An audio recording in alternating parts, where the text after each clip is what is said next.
নারায়ণ নমস্কৃত্য নরং চৈব নরোত্তমং দেবীং সরস্বতীং ব্যাসং ততো জয়মুদীরয়েৎ। নিগমকল্পতরোর গলিतं ফলং শুকমুখাৎ অমৃতদ্রবসংযুতং পিবত ভাগবतं রসমালয়ং মুহুরতো রসিকা ভুবি ভাবুকা। শ্রী গুরুপাদ পদ্মের করুণায়, গৌর ভক্তবৃন্দের করুণায়, সর্বোপরি আমাদের মা জননীর করুণায় আমরা ভাগবতী কথা প্রসঙ্গে শুনছিলাম শ্রী উদ্ধব সংবাদ। কিন্তু সেই প্রসঙ্গে শ্রী শুকদেবের সরল বর্ণনায় একটি মন্ত্র উচ্চারণ করেছেন, যেটিতে জীবের পক্ষে পরম উপকারী। আমরা তো বুঝি না, আমার ভিতরে যে মালিন্য সেটা তো বোঝা যায় না।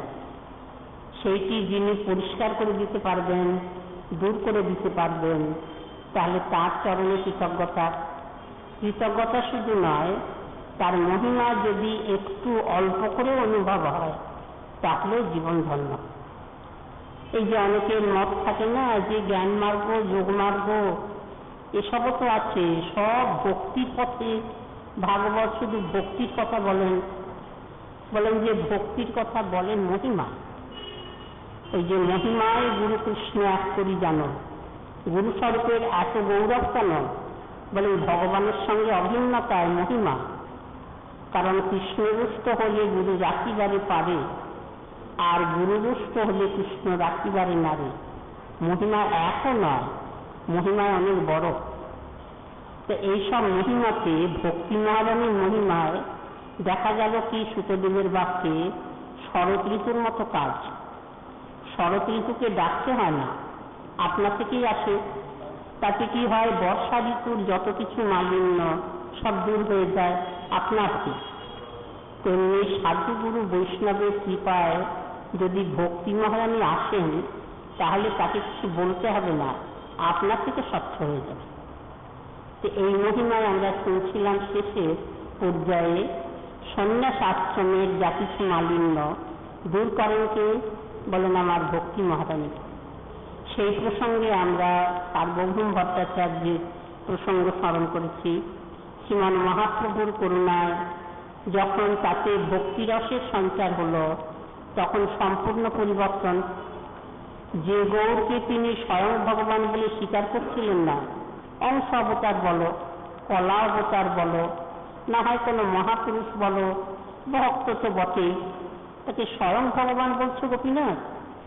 তখন গোপীনাথ বললেন যে ভট্টাচার্য, তোমার উপরে এখনো মহাপ্রভুর কৃপা হয়নি, সেই জন্য তুমি স্বীকার করতে পারছো না।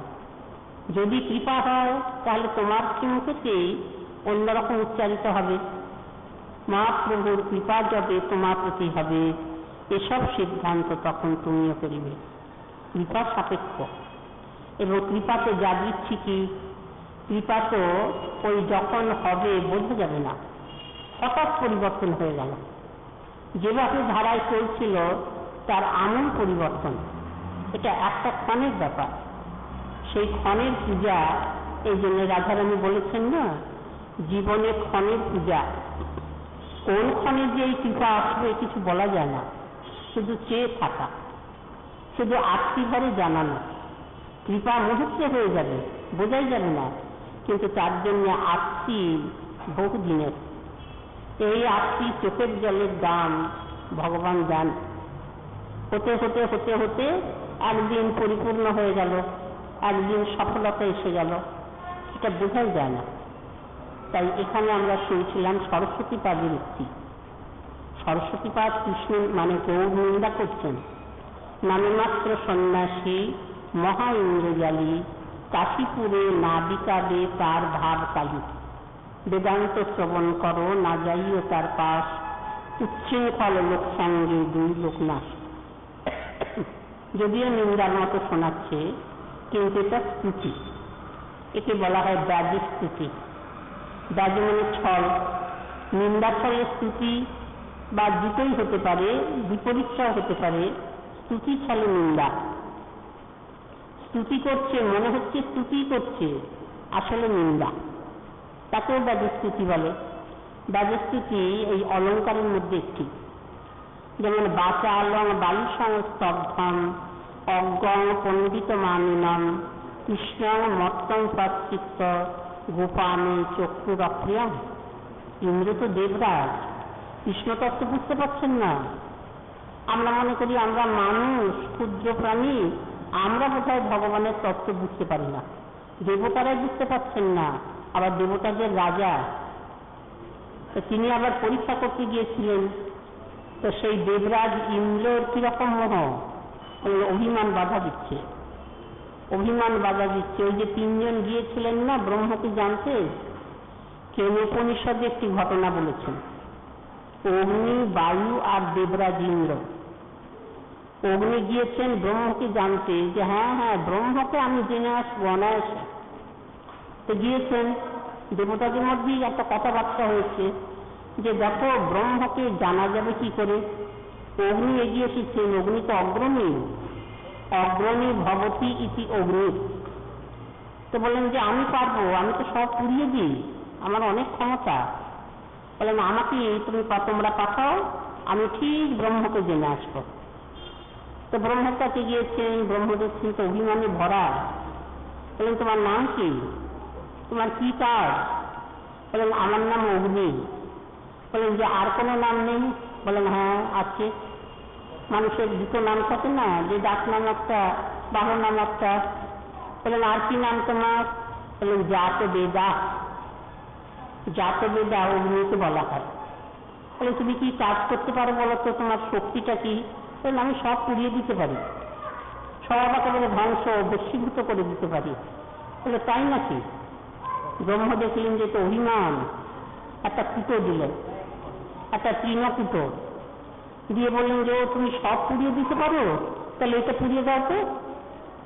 তো উপনিষদ বলছেন যে ব্রহ্ম ওই অগ্নি তার সমস্ত শক্তি প্রয়োগ করলেন, পারলেন না। একটা তৃণকুটো, একটা খড় অগ্নি পোড়াতে পারলেন না। তখন লজ্জা পেয়ে ফিরে এলেন। আমি একটা খড়কে তো পোড়াতে পারলাম না ব্রহ্মের দেওয়া, তো ব্রহ্মকে জানবো কি করে? ফিরে এলেন। এরপরে বায়ু দেবতা গিয়েছেন। বায়ু দেবতাও তিনিও খুব গর্ব করে গেছেন। এই যে গর্ব বিনাশের মূল, এইটারই দৃষ্টান্ত। তা দেবতারা বললেন যে তুমি পারবে, অগ্নি তো পারলো না। বলে না না আমি ঠিক জেনে আসবো। তা বায়ু গিয়ে দাঁড়াতে ব্রহ্ম জিজ্ঞাসা করছেন যে তোমার নাম কি? বললেন আমার নাম বায়ু। বললেন আর কোনো নাম নেই? বললেন হ্যাঁ আছে। বললেন কি নাম? বলেন মাতরিশ্বর। মাতরি মানে অন্তরিক্ষ লোক, তাতে যিনি শয়ন করেন, আশ্রয় নিয়ে থাকেন, তাকে বলা হয় মাতরিশ্বর। এটি কোনটি? বলেন এই অন্তরিক্ষ লোক, যেটিকে বলা হয় ভুবর লোক। ভূর ভুবস্ব, তিন লোক, ভূলোকের উপরে এই আকাশ মার্গ অন্তরিক্ষ। এই জন্যই যোগীন্দ্রগণের যে তৃতীয় যোগীন্দ্র, তার নাম অন্তরিক্ষ। বলেন অন্তরিক্ষ নামের কোনো এখানে সার্থকতা আছে? বলেন তিনি তো মায়ার কথা বললেন। মায়ার কথা যখন বলছেন তিনি হচ্ছেন অন্তরিক্ষ যোগীন্দ্র। নামের সঙ্গে প্রত্যেকটি প্রশ্নের যে উত্তর দিয়েছেন তার মিল আছে। শ্রীমদ্ ভাগবত শাস্ত্রের গভীরতা, এখানে কোনো অবান্তর কথা নেই। প্রশ্ন উত্তর সেখানেও মিল আছে। যিনি বক্তা কথার উত্তর দেবেন তার নামের সঙ্গে বিষয়বস্তুর মিল আছে। তো অন্তরিক্ষ মায়ার কথা বলছেন কেন? বলে মায়া তো মাঝখানে, অন্তরিক্ষ লোক যেমন মাঝখানে, এই যে বায়ু লোক যাকে ভুবন লোক বলা হয়, সেটি যেমন একদিকে স্বরলোক একদিকে ভূলোক, তার মাঝখানে ভুবন লোক। তেমনি মায়ার অবস্থান কি রকম? বলেন মাঝখানে, একদিকে জীব একদিকে ভগবান, মাঝখানে মায়া। তাই মায়ার কথা তো অন্তরিক্ষই বলবেন। তেমনি এখানেও মাতরিশ্বর মানে বায়ু, অন্তরিক্ষ লোকে অবস্থান করেন বলে তাকে বলা হয় মাতরিশ্বর। তখন ব্রহ্ম বললেন যে বেশ, তোমার নাম জানলাম, তুমি কি করতে পারো, তোমার কি শক্তি, কি কাজ? বলেন আমি সব উড়িয়ে দিতে পারি। বলেন যে তাই নাকি, তোমার এত ক্ষমতা, তাহলে এই তৃণকুটোটাকে উড়িয়ে দাও তো। একটা খড়কুটো দিলেন। তখন শ্রুতি বলছেন, মানে শাস্ত্র বলছেন যে বায়ু সমস্ত শক্তি প্রয়োগ করলেন, ওরাতে পারলেন না, অভিমান বাধা দিল। তারাও কিনিয়ে ফিরে এলেন লজ্জাতে। এরপরে আর কে যাবে, কে সাহস পাবে? বললেন দেবরাজ ইন্দ্র খুব গর্ব করে, আমি তো দেবতাদের রাজা, এরা যাই হোক যতই ক্ষমতা থাক এরা তো রাজা নয়, আমি তো রাজা, আমার শক্তি অনেক বেশি। দেবরাজ ইন্দ্র গিয়েছেন ব্রহ্ম জানতে। বলেন যে জানবার কিরকম কৌশল? বলেন যে ব্রহ্ম দেখাই দিলেন না, ব্রহ্ম সরে গেলেন। এত অভিমানে এর কাছে নিজেকে প্রকাশ করা যায় না। তা ব্রহ্মের অন্তর্ধান দেবরাজ ইন্দ্র ফিরে এলেন না। এইটাই তার বুদ্ধিমত্তা, যে যতই হোক তিনি দেখা না দেন, কিন্তু ফিরে যাব না, না জেনে ফিরে যাব না। ওই লেগে থাকা, লাগি রক ভাই বানাত বানাত বনে যাই। দুবার নাম করে মনে হয় না যে দেখা দিচ্ছে না, কি বাবা ভজন করব, এই কোনো কিছু বুঝতে পারছি না, কি ভজন করব? বলে অত সহজ, লেগে থাকো। লেগে থাকলে পরে ক্ষতি হবে না, লাভই হবে। সেখানে দেবরাজ ইন্দ্র ফিরে এলেন না, ওই লেগে থাকলেন, অপেক্ষা করে কৃপার দিকে চেয়ে রইলেন। কৃপা হয়ে গেল। কৃপার দিকে যদি আত্মি ভরে চেয়ে থাকা যায়, হবে না বা হয়নি এরকম কোনো দৃষ্টান্ত নেই। দেবরাজ ইন্দ্রের উপরে কৃপা হয়ে গেল। বলেন যে কার? হৈমবতী। হৈমবতী মানে ভগবানেরই শক্তি। তো বলেন যে কি চাও তুমি? বলেন আমি ব্রহ্মের দর্শন চাই, তাকে অনুভব করতে চাই। বলেন আচ্ছা, জায়গাটা দেখিয়ে দিচ্ছি। তখন ওই হৈমবতীর কৃপাতে সেই ব্রহ্মের অনুভব দেবরাজ ইন্দ্রের হল। তো এই জন্যে গুরুকরণ বা সাধু গুরু বৈষ্ণবের কৃপা, ওই কৃপার দিকে চেয়ে থাকলে তখন বোঝা যাবে। সেখানে দেবরাজ ইন্দ্রের উপরে কৃপা হয়ে গেল। সেই যে দেবরাজ ইন্দ্র, তিনি কৃষ্ণ তত্ত্ব বুঝতে পারছেন না, নিন্দা করছেন। ওই যে গিরিধারণ লীলায় বাচালং বালিসং স্তব্ধম অজ্ঞং পণ্ডিত মানিনম কৃষ্ণ মত্তং প্রাচ্ছিত গোপামি চক্রুরাপ্রিয়ম। দেবরাজ ইন্দ্র যখন খবর পেলেন যে কৃষ্ণ ওই একটা গোপ বালক, সাধারণ ছেলে, গয়লার ছেলে, আমার পূজা করতে ব্রজবাসী এতদিন ধরে, হঠাৎ পূজাটা বন্ধ করে দিল, আর তারাও মেনে নিল। তারা কি মূর্খ! একটা বালক বই তো না, একটা ছোট ছেলের বুদ্ধি কত হতে পারে। তারা এইরকম করে তার কথা মেনে নিয়ে আমার একটা অপ্রিয় কাজ করল। গোপানে চক্রুর অপ্রিয়ম, সবটাই নিন্দা, শুনতে নিন্দার মতোই। একটা বাচাল বকাতে ছেলে, লোকে যখন বেশি কথা বলে তখন লোকে নিন্দা করে বলে না বাচাল, বাচ্চা, বাগ্মী বলে না। বাগ্মী মানে সার কথা বলা আর পরিমিত কথা বলা। মিতাং সারং হি বচ বাগ্মিতা। এখানে বাচাল মানে বাচ্চা, বেশি কথা বলে, যাকে বলা হয় প্রবল ভাষা। এই কত একেবারে বক বক করে বকে। তাই কৃষ্ণ তো বাচাল, বেশি কথা বলে। আর বালিশ, বালিশ মানে মূর্খ। বাচালং বালিশং স্তব্ধম, মূর্খ, এটা নিন্দা। স্তব্ধ কিরকম?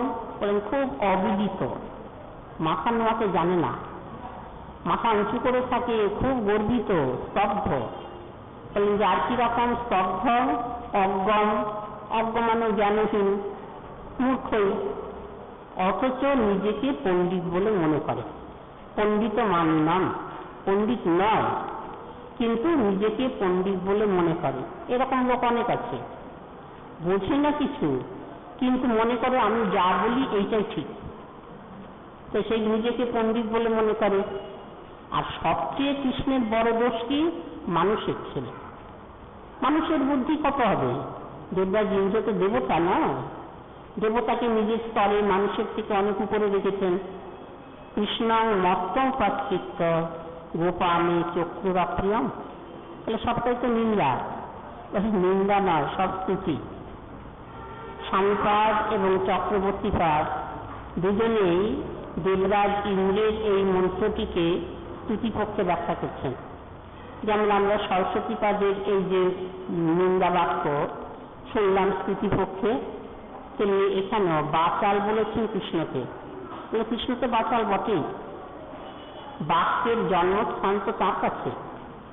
শব্দ ব্রহ্ম, নাদ ব্রহ্ম, সেই ব্রহ্মই বলা আছে, তিনি তো বাক্যের জন্মস্থান। শব্দ ব্রহ্ম, বাক্য শাস্ত্রে জনিত্রাত। ওই যে ব্রহ্মসূত্রে একটি সূত্র আছে, তৃতীয় সূত্র, প্রথম অথাত ব্রহ্ম জিজ্ঞাসা, দ্বিতীয় জন্মাদ্যস্য যত, তৃতীয় শাস্ত্র জনিত্রাত। শাস্ত্রের উৎপত্তি, শাস্ত্রের জনক, শাস্ত্রের জন্মস্থান, জনি। তাহলে বাচাল হবে না?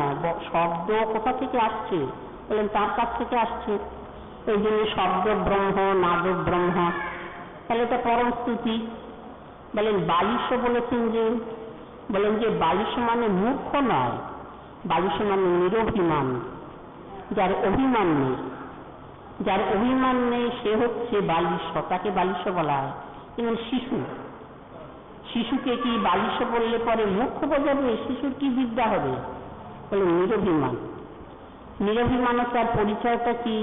বলে শিশুকে স্তুতি করলে হাসবে, নিন্দা করলেও হাসবে, সম্মান করলেও হাসবে, অপমান করলেও হাসবে। তাহলে সমান, নিরভিমান, অভিমান নেই বলে। আর অভিমান যদি থাকে তাহলে নিন্দা স্তুতি গায়ে লাগবে। স্তুতি করলে উল্লাস, নিন্দা করলে ওই মুহ্যমান। তাই এখানে নিরভিমান, বালিশ। আর স্তব্ধ বলেছেন যে গাম্ভীর, অবিমিত, মাথা নোয়াতে জানে না। তাহলে এটা তো কৃষ্ণের পরম গুণ, এটা কৃষ্ণের পরম গুণ। মাথা নোয়াবেন কোথায়? মাথা নোয়াবার জায়গা নেই।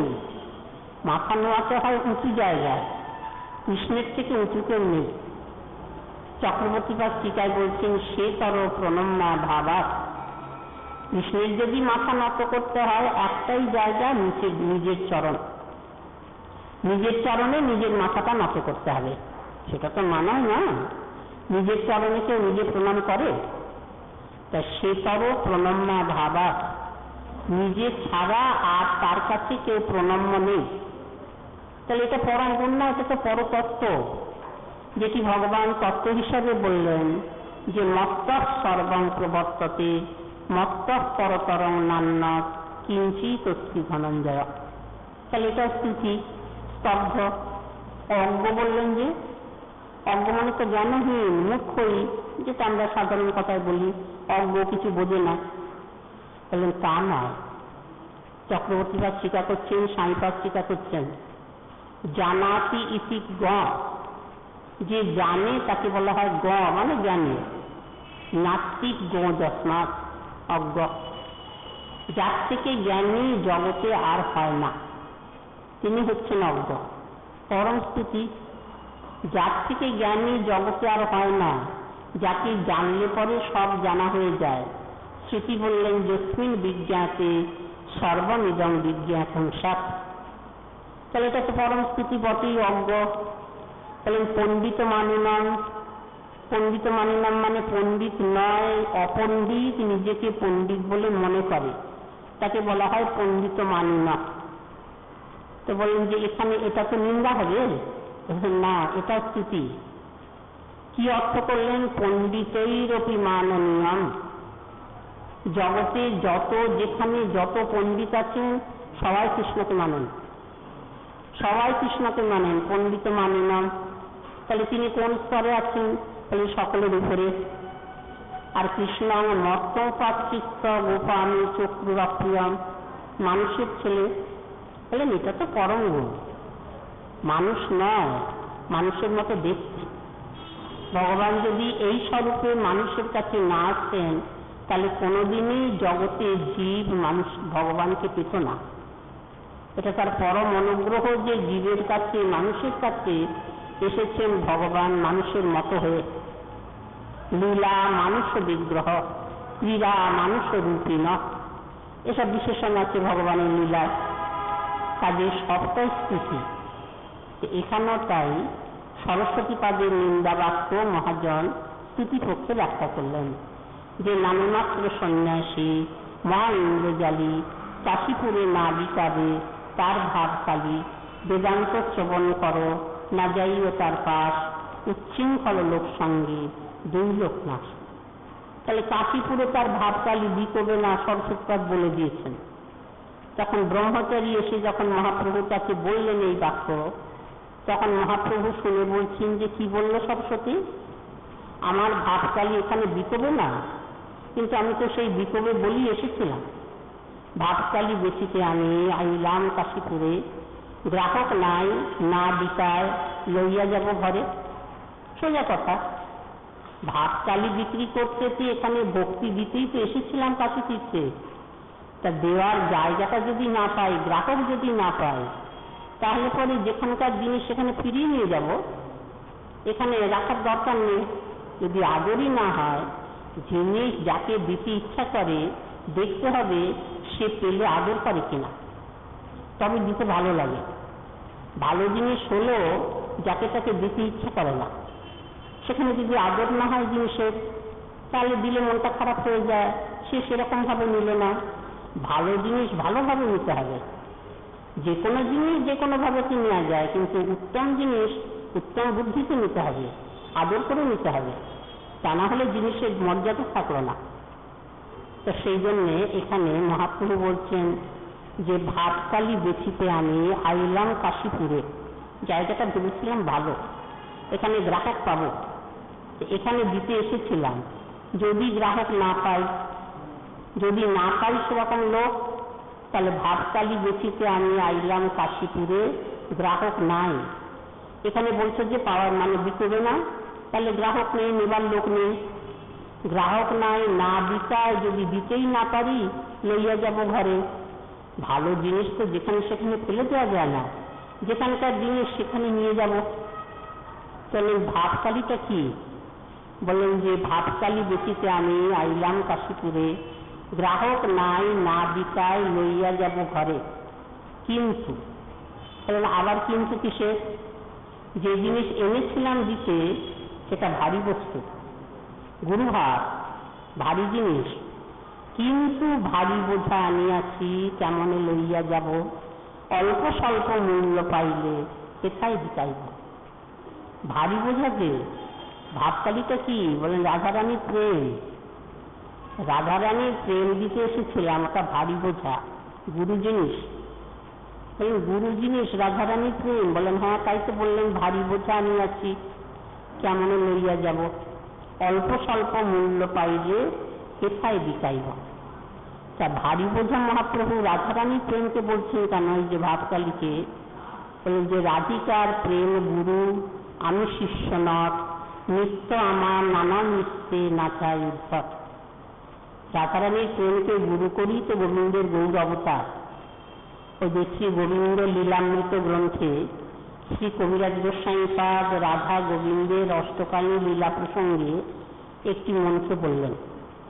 কারণ রাধা গোবিন্দের যে অষ্টকালীন লীলা, তাতে রাধা গোবিন্দের তো সর্বদা মিলন হয় না, কভু মিলা কভু অমিলা, কখনো মিলন কখনো ভঙ্গ। একবার ওই যে মানে যখন নিশান্তে একটা মিলন হয়, তারপরে কুঞ্জ ভঙ্গ, এরপরে একবার মিলন ওই একেবারে দ্বীপ্রহরী মিলন হয়। দ্বীপ্রহরী এরপরে তো ভগবান গোচারণে যাবেন সখা সঙ্গে, সেসব লীলা আছে, মায়ের কাছে ভোজন লীলা। কিন্তু ওই দ্বীপ্রহরে একবার মিলন হয়, তাই একবার মিলন হয়। কৃষ্ণ তখন সখা সঙ্গে গোচারণ রঙ্গে থাকেন, তখন রাধারানীর সঙ্গে মিলন হবে কি করে? বলেন যে না, মিলনের একটা হিসাব আছে, সেখান থেকে ওই দুটি মুখে খবর পাঠান রাধারানীর কাছে যে কোথায় কোন জায়গায় কোন সময় মিলন হবে।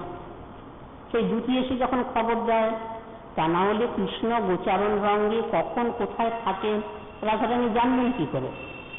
রাধারানী না হয় সখী সঙ্গে যাবেন, কিন্তু অনির্দিষ্ট পথে তো যাওয়া যায় না, একটা জেনে যেতে হবে কোথায় গেলে মিলন হবে। বলেন গোবিন্দ খবর পাঠান, দুটি মুখে খবর পাঠান। তখন সেই খবর পেয়ে রাধারানী সখীদের নিয়ে সূর্য পূজার ছলে মায়ের কাছে অনুমতি নিয়ে সেখানে গিয়ে কৃষ্ণের সঙ্গে মিলিত হন। এ হচ্ছে লীলার হিসাব। তো সূর্য পূজার ফলে কেন হলে মা যেতে দেবে কেন দুপুরবেলায়? শাশুড়ি ননদি তারা বাধা দেবে না যে দুপুরবেলায় কোথায় যাচ্ছ?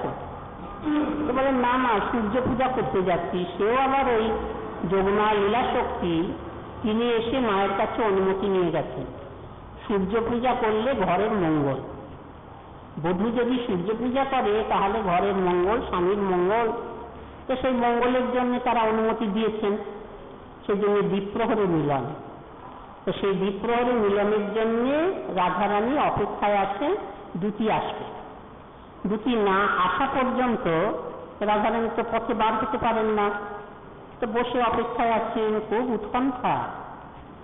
দুটি এখনো আসছে না কেন? বেলা বেড়ে যাচ্ছে, সূর্য তো প্রায় মাথার উপরে, এখনো তো দুটির খবর নেই। তাহলে জানবো কি করে? তাহলে যেতে যেতে বেলা হয়ে যাবে। এই বড্ড উৎকণ্ঠা। উৎকণ্ঠায় কি করছেন? একবার ঘরের বাইরে যাচ্ছেন, একবার ঘরের ভিতরে আসছেন। উৎকণ্ঠায় তাই হয়। দেখি তো দুটি আসছে কিনা। দুটি এলে তো কাছেই আসবে, কিন্তু উৎকণ্ঠায় ওরকম হয়। উৎকণ্ঠায় একবার বাইরে গিয়ে দেখছেন দুটি আসছে কিনা, আবার দেখছেন যে না এখনো তো আসেনি, আবার এসে ভিতরে বসলেন। এইরকম আসা যাওয়া করছেন। তো অত্যন্ত চিন্তায় যে এখনো এলো না কেন, বেলা বেড়ে যাচ্ছে। এমন সময় দেখলেন যে দুটি আসছে বৃন্দা। বৃন্দাকে দেখে রাধারানী একটু আশ্বস্তা হয়েছে। যাক, বৃন্দা যখন আসছে তখন ওই নবীনদের খবরটা পাওয়া যাবে। তখন উৎকণ্ঠাকে চেপে ঘরে এসে বসলেন স্থির হয়ে।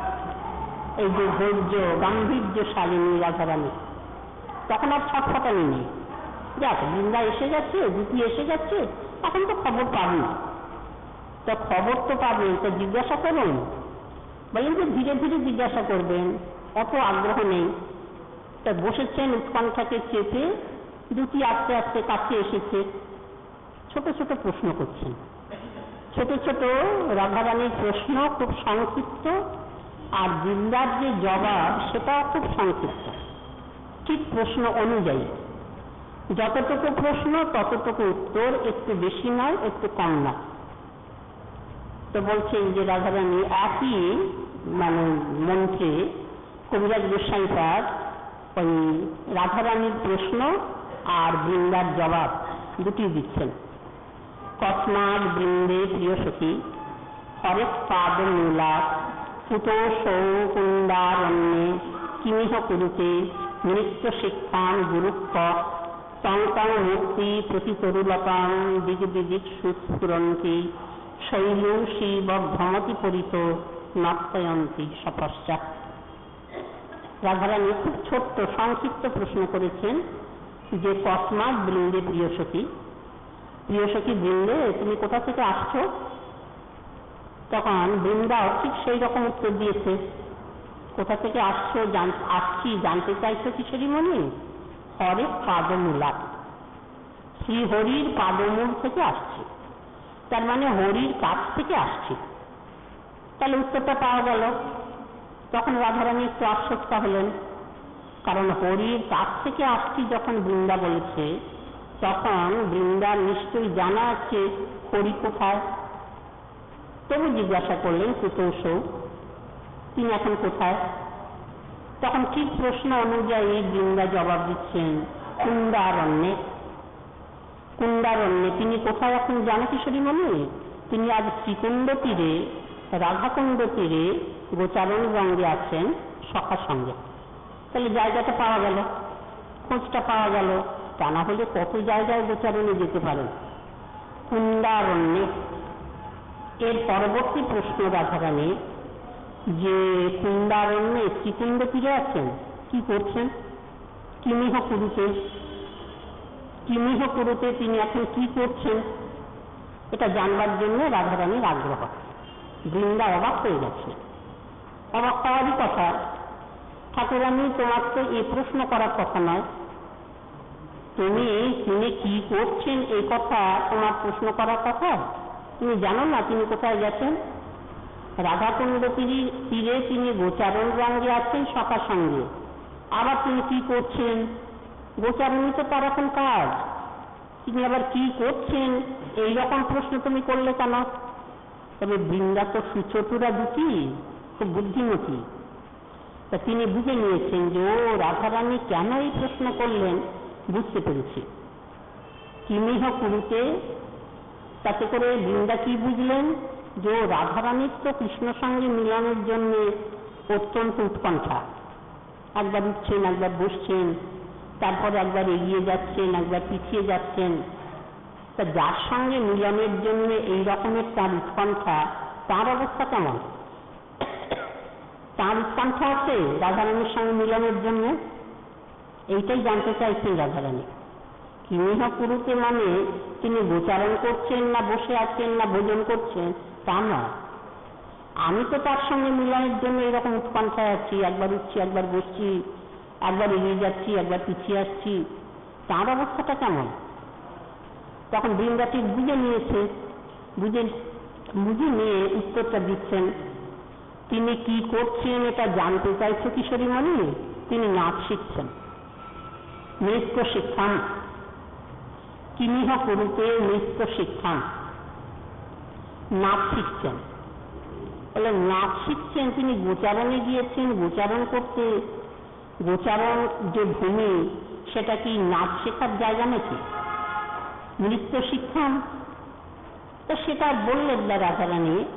শুধু সেই কথাটা চেপে নিয়ে জিজ্ঞাসা করলেন, নাচ শিখছেন বৃন্দা তিনি? তাহলে শেখা কাজ তো গুরু ছাড়া হয় না। তাহলে সেখানকার নৃত্য শিক্ষার গুরুকে, কার কাছে নাচ শিখছেন? প্রশ্ন করলেন, গুরু ক। কিমিহ কুরুতে নৃত্য শিক্ষান গুরু ক। এই প্রশ্নের পরে বৃন্দা কি জবাব দেবেন? বলেন গুরুর কথা বলবেন। গুরু ক এটা জানতে চেয়েছেন, সেখানে তার নাচ শেখানোর গুরুকে। তখন রাধারানীর কাছে বলছেন বৃন্দা, তার নাচ শিক্ষার গুরুকে তুমি জানো না কিশোরীমণি? তং তং মূর্তি প্রতিতরুলতাম দিগ বিদিক সুস্ফুরন্তি শৈলং শিব ভ্রমতি পরিত নর্তয়ন্তী সপশ্চাৎ। রাধারানী বুঝে নিলেন তার অবস্থা কেমন জানো কিশোরীমণি? তুমি যেটা জানতে চাইছো, তোমার তার সঙ্গে মিলনের জন্য উৎকণ্ঠা, আর তার দিক থেকে যদি উৎকণ্ঠা না থাকে তাও তো হতে পারে, তাহলে তোমার তো মিলনের সুখ হবে না। সেই জন্যই জানতে চেয়েছে যে তারও সেই রকমের উৎকণ্ঠা কিনা। বলি শোনো, তিনি তোমার জন্য উৎকণ্ঠায় পথ চেয়ে আছেন। পথ চেয়ে আছেন কিরকম? বলেন একবার উঠছেন, একবার বসছেন, একবার এগিয়ে যাচ্ছেন, একবার পিছিয়ে যাচ্ছেন। একটু যদি পাতার উপরে কোনো বন্য পশু চলে যাচ্ছে, বলে সেখানে মর্মর ধ্বনি উঠছে, সেই ধ্বনিতে গোবিন্দ চমকে উঠছেন যে ওই বুঝি রাধা এলো, ওই বুঝি রাধা এলো, একটা পদশব্দ পাচ্ছি, তাহলে রাধা কি এলো? এরকম উৎকণ্ঠায় আছেন, হয়তো সেইটা শুনে এগিয়ে যাচ্ছেন। যেটি জয়দেব কবি গীত গোবিন্দ কাব্যে বললেন, পততি পতত্রে বিচলিত পত্রে শঙ্কিত ভবদুপজানম রচয়তি শয়নম সচকিত নয়নম পশ্যতি তব পন্থানম। পথের পানে চেয়ে আছেন, হয় না কারোর আসার কথা আছে, পথের দিকে চেয়ে আছে, কখন আসে কখন আসে, এই বুঝি শব্দ হলো পায়ে, এই বুঝি এলো। তাই পততি পতত্রে বিচলতি পত্রে, একটা শুকনো পাতার শব্দে গোবিন্দ চমকে উঠছেন। ওই বুঝি রাধা এলো, ওই বুঝি তার চরণের রূপুরের ধ্বনি। পততি পতত্রে বিচলতি পত্রে শঙ্কিত ভবদুপজানম রচয়তি শয়নম সচকিত নয়নম পশ্যতি তব পন্থানম। তোমার পথের পানে চেয়ে আছেন। তো একবার উঠছেন, একবার বসছেন, একবার এগিয়ে যাচ্ছেন, একবার পিছিয়ে আসছেন। লোকে যদি দূর থেকে তাকে দেখে তাহলে মনে করবে তিনি বুঝি নাচছেন। নাচে যেমন উঠবোস করা হয়, একবার ওঠে, একবার বসে, একবার এগিয়ে যায়, একবার পিছিয়ে যায়। তো এখানেও গোবিন্দকে যদি ওই অবস্থায় উৎকণ্ঠায় কেউ দেখে তাহলে মনে করবে তিনি বুঝি নাচছেন। তাহলে সেই অবস্থায় তার অনুভবটি কিরকম? বলেন অন্য কিছু দেখছেন না। তব তব মূর্তি প্রতিতরুলতাম দিগ বিদিক সুস্ফুরন্তি শৈলু শিব ভ্রমতি পরিত নক্ষয়ন্তী সপশ্চাৎ। যেখানে দেখছেন, যেখানে দৃষ্টি দিচ্ছেন, আকাশে বাতাসে, পুষ্পে পত্রে পল্লবে, নদীতে গিরিতে, যেদিকে তার দৃষ্টি পড়ছে অন্য কিছু দেখছেন না, দেখছেন শুধু তোমার মূর্তি। স্থাবর জঙ্গম দেখে, না দেখে তার মূর্তি, সর্বত্র হয় যে তার ইষ্টদেব স্ফূর্তি। এ ভক্তের সম্বন্ধে বলা আছে। ভক্তের যখন সাধনে সিদ্ধি লাভ হয়, যখন ইষ্ট দর্শন হয়, তখন সর্বত্র সে ইষ্ট দর্শন, অন্য কিছু দেখে না। স্থাবর জঙ্গম দেখে, না দেখে তার মূর্তি, সর্বত্র হয় যে তার ইষ্টদেব স্ফূর্তি। এই হচ্ছে উত্তম ভক্তের খাঁটি লক্ষণ, যে লক্ষণটি যোগীন্দ্র প্রথমেই করলেন। যখন ভক্তির স্তরে ভক্তের স্তর বিচার করছেন দ্বিতীয় যোগীন্দ্র হরি, তখন উত্তম ভাগবত, মধ্যম ভাগবত, কনিষ্ঠ ভাগবত। তো উত্তম ভাগবতে যত লক্ষণ করেছেন তার মধ্যে প্রথম লক্ষণ যোগীন্দ্রের সর্বভূতেষু যৎ পশ্যেৎ ভগবত ভাবমাত্মনা ভূতানি ভগবৎ-আত্মন এষঃ ভাগবতোত্তম। তো সর্বভূতে মানে চর অচর, স্থাবর জঙ্গম, আবার চেতন অচেতন, এই বললে সর্বভূত বোঝাবে। সর্বভূতে অন্য কিছু দেখছেন না, নিজের ইষ্টকে। তো এই জন্যই তো প্রহ্লাদজি উত্তম ভাগবত বা উত্তম ভক্ত। প্রহ্লাদজিকে যখন হিরণ্যকশিপু সেই স্ফটিক স্তম্ভের দিকে অঙ্গুলি নির্দেশ করে প্রহ্লাদকে জিজ্ঞাসা করলেন যে তোর তো ভারী গরব দেখছি, তোর বলবান প্রভু সর্বত্র থাকে, সব জায়গায় থাকে? বলেন হ্যাঁ পিতা, আমার বলবান প্রভু সব জায়গায় থাকে। সযদি সর্বত্র কথং স্তম্ভেন দৃশ্যতে। এই তো স্ফটিক স্তম্ভটা অচেতন, এখানে তো প্রভুকে তো দেখা যাচ্ছে না। বলে দেখা যাচ্ছে। স্তম্ভেতি মৎ প্রভুর দৃশ্যতে এব। তাহলে এখানে স্তম্ভ দেখছেন প্রহ্লাদ না হরিকে দেখছেন? তাহলে স্থাবর জঙ্গম দেখে, না দেখে তার মূর্তি, সর্বত্র হয় যে তার ইষ্টদেব স্ফূর্তি। তো এখানে জীবের সম্বন্ধে ভক্তের সিদ্ধ অবস্থায় যদি এই হয়, তাহলে গোবিন্দের তা কথা। গোবিন্দ রাধারানীকে সর্বত্র দেখবেন না? তাহলে সর্বত্র দেখছেন। ওই আকাশে বাতাসে, জলে স্থলে, পত্রে পুষ্পে পল্লবে, নদীতে গিরিতে, যেদিকে দৃষ্টি দিচ্ছেন সেই দিকে দেখছেন তোমার মূর্তি। তং তং মূর্তি প্রতিতরুলতম দিক বিদিক সুস্ফুরন্তি শৈলু শিব ভ্রমতি পরিত নক্ষয়ন্তী সপশ্চাৎ। সেখানে গোবিন্দ বললেন যে এই যে নৃত্য ভঙ্গি, লোকে দেখলে মনে করবে গোবিন্দ নাচছেন, কৃষ্ণ নাচছেন। তাহলে বলে নাচছেন কিরকম? তার গুরুকে, রাধিকার প্রেম গুরু, আমি শিষ্যনাথ, নিত্য আমার নানা নৃত্যে নাচাই উদ্ভট। রাধিকার প্রেম গুরু, গুরু মানে যার কাছে কিছু শিক্ষা করা যায় তাকে তো গুরুপদে বরণ, ও তো আছে। আর গুরু মানে ভারী, গুরু বস্তু মানে ভারী বস্তু, ওজনে ভারী। তাহলে গুরু তো ভারী বটে। আমরা শ্রী গুরু পাঠ পর্ব শ্রীমুখে শুনেছি না, গুরু কখনো লঘু হয় না, গুরু সর্বদাই গুরু। তাই এখানে রাধিকার প্রেম গুরু, আমি শিষ্যনাথ। সেই জন্য রাধিকার প্রেমকে গুরু করে গোবিন্দ এই গৌর হয়েছে। তাই মহাপ্রভু বলছেন যে যে বস্তু নিয়ে এসেছি দেবার জন্য কাশি তীর্থে, এটা ভারী জিনিস, তা ভারী বোঝা নিয়েছি, কেমন লইয়া যাব, অল্প স্বল্প মূল্য পাইলে কোথায় বিকাইব। ভারী বোঝা তো বটেই, রাধারানীর প্রেম গুরু বস্তু তো বটেই। এইটি দেবার জন্য মহাপ্রভু কাশী তীর্থে আসা, এই যে প্রকাশানন্দকে উদ্ধার। রাধারানীর প্রেম যেটি গুরু বস্তু, নিজের ভোগ্য বস্তু, সেইটি আচণ্ডালে দিয়েছেন মহাপ্রভু। এমন করুণা, নিজের আস্বাদ্য বস্তু লোকে কেউ বড় একটা দেয় না। তারপরে যদি বেশি দামি জিনিস হয় তাহলে তো দেয় না। কিন্তু মহাপ্রভুর করুণা, অবতারত্ব কোথায়, শ্রেষ্ঠত্ব কোথায়, যে ওই নিজের আস্বাদ্য বস্তু আচণ্ডালে দান করলেন। গৌরামার বড় অবতার, কিসের বড় অবতার, কত কত অবতার হয়েছে। নতুন দাসটি বললেন, অবতার সার গোড়া অবতার, কেননা চিনিলি তারে, করিনি রে বাস জ্বালনা তিয়াস, আপন কর্ম ফেরে। তো গৌর আমার বড় অবতার। কিসের বড় অবতার, কত কত অবতার হয়েছেন, কেউ তোমার বড় অবতার হলো না, গৌর তোমার বড় অবতার। বলেন পতিতের দিলা হলো প্রেমের ভান্ডার।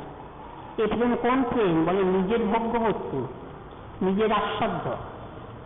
তাই রাধিকার প্রেম গুরু, আমি শিষ্য নট, নিত্য আমার নানা নৃত্যে নাচাই উদ্ভট।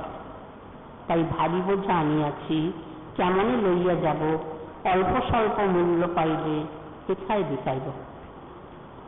দিতে এসেছিলাম, কিন্তু যদি গ্রাহক না পায় তাহলে ভেবেছিলাম ফিরিয়ে নিয়ে যাব, কিন্তু ভারী বোঝা তো আবার বয়ে বয়ে নিয়ে যেতে হবে।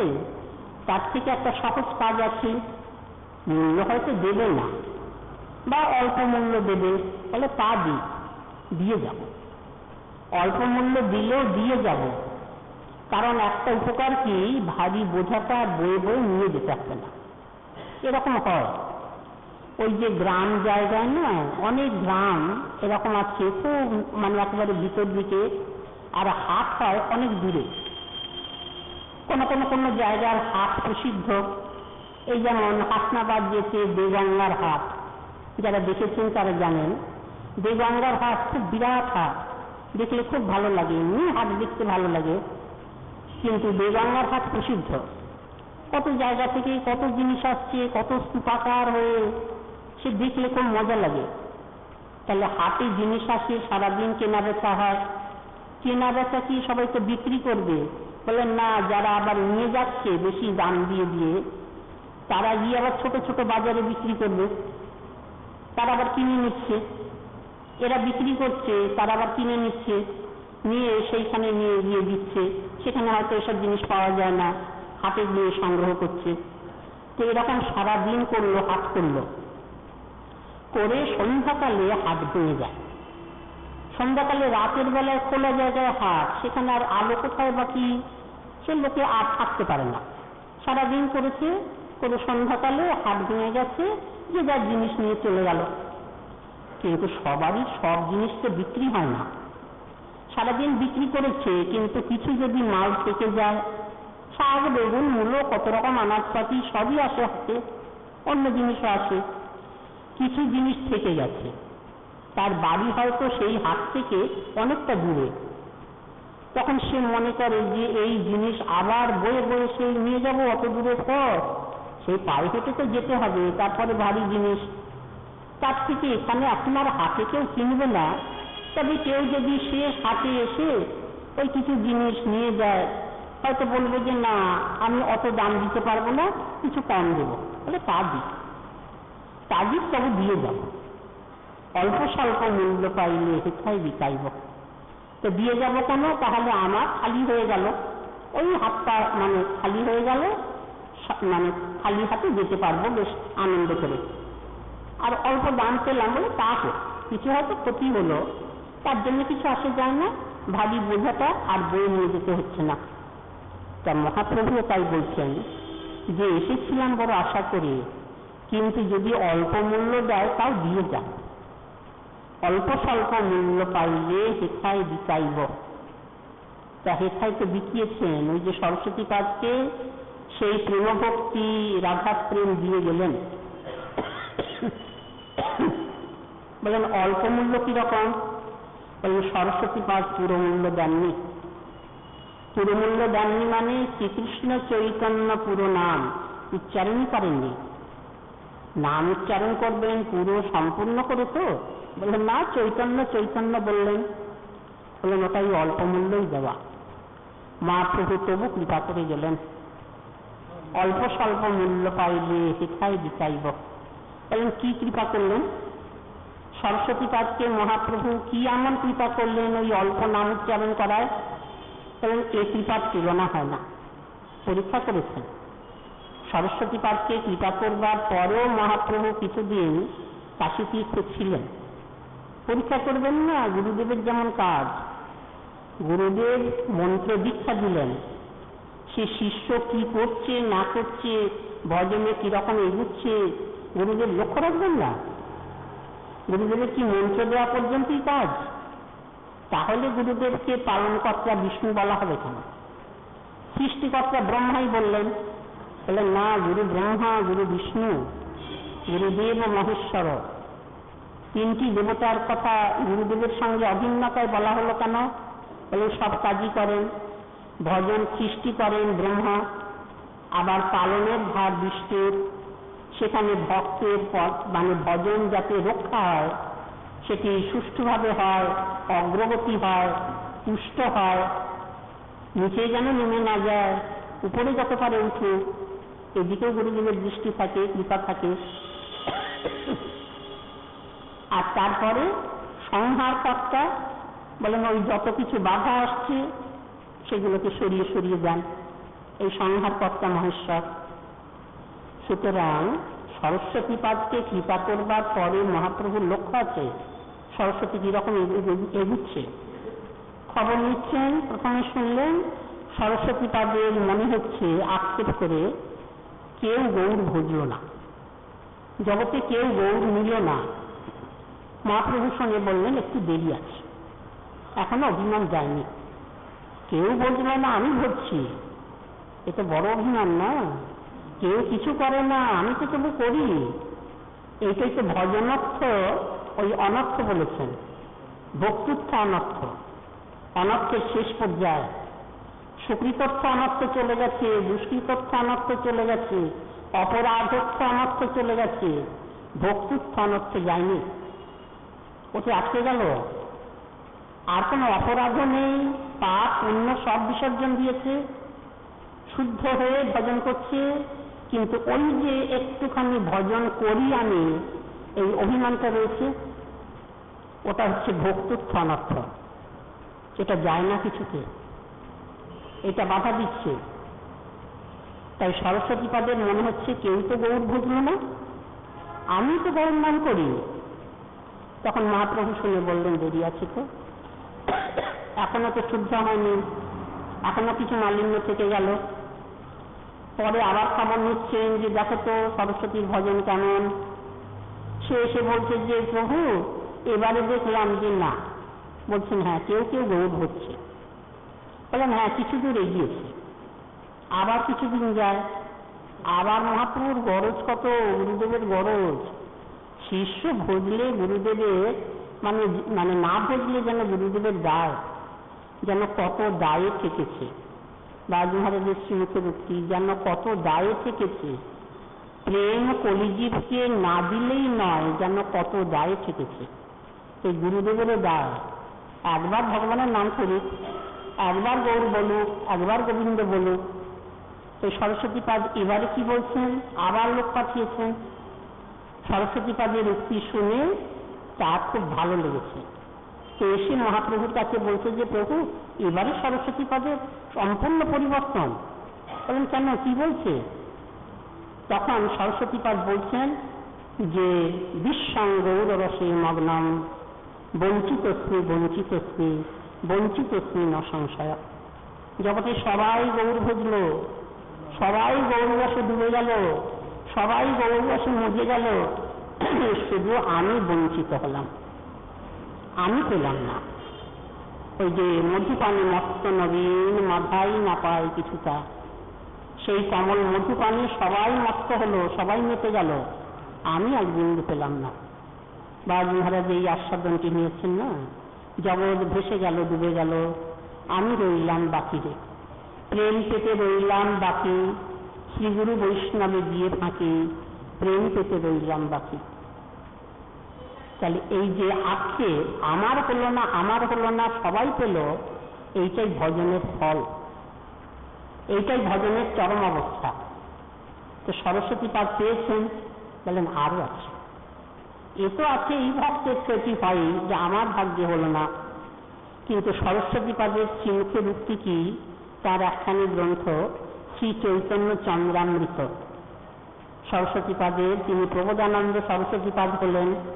প্রকৃষ্ট রূপে বোধ হল বলে তার নামের পরিবর্তনে প্রকাশানন্দ থেকে প্রবোধানন্দ, প্রকৃষ্ট বোধ, এটাই প্রবোধ। যে জন্যে চতুর্থ যোগীন্দ্রের নাম প্রবুদ্ধ। প্রবুদ্ধ কেন?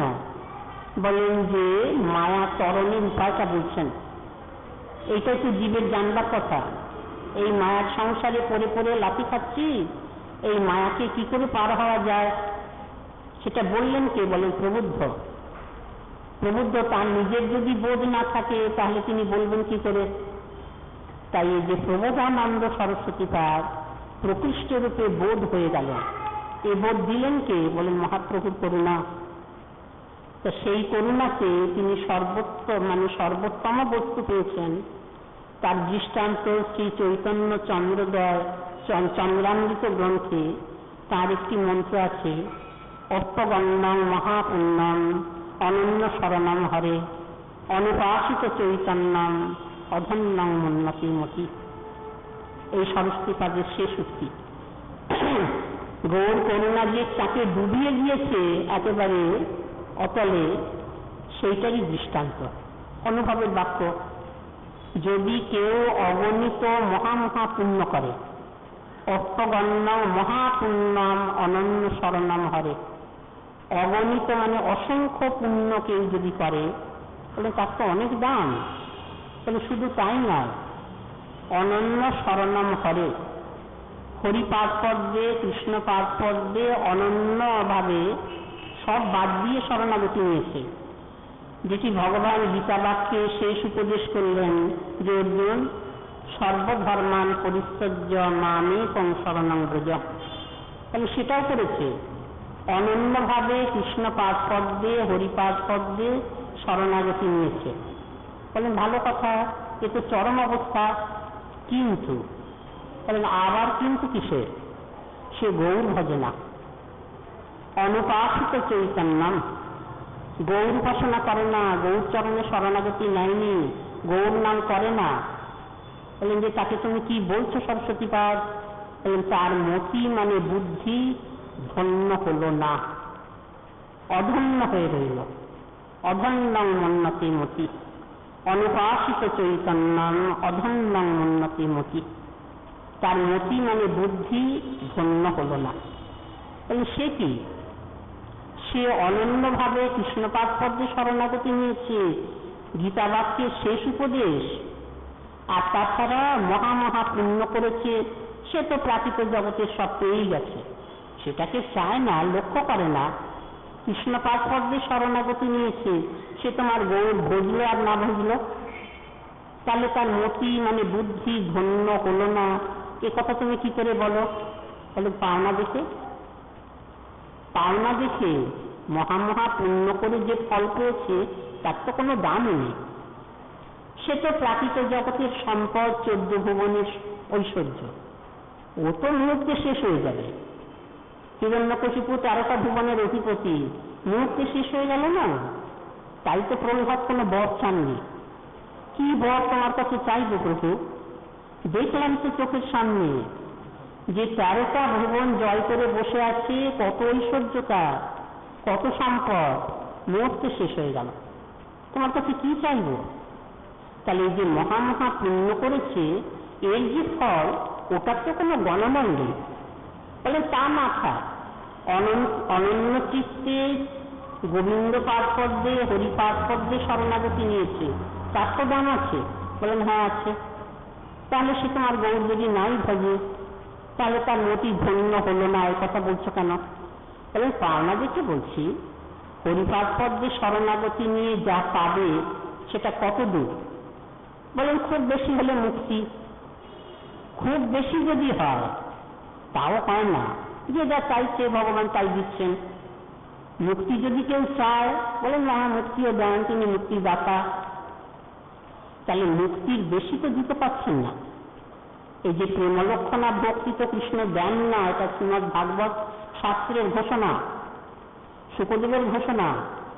রাজন পতির গুরুরলং ভবতাং যদুনাম দৈবং প্রিয় কুলপতি কচকিং করব পুষ্পেব বঙ্গ ভজতাং ভগবান মুকুন্দ মুক্তি দদাতি কহিচিস্ম ন ভক্তি যোগম। এটা তো অকাট্য বাক্য, এটা খণ্ডন করা যাবে না। তাহলে কৃষ্ণ প্রেম ভক্তি দিয়েছেন বলা যাবে না কোথাও। বলেন হ্যাঁ দিয়েছেন। বিল্বমঙ্গল ঠাকুর বললেন, বলে সে বৃন্দাবনে দিয়েছেন, ওটা দেওয়া নয়। বৃন্দাবনে প্রেমভক্তি দিয়েছেন, এটা বিল্বমঙ্গল ঠাকুর খুব প্রশংসা করে কৃষ্ণ স্বরূপে বলেছেন।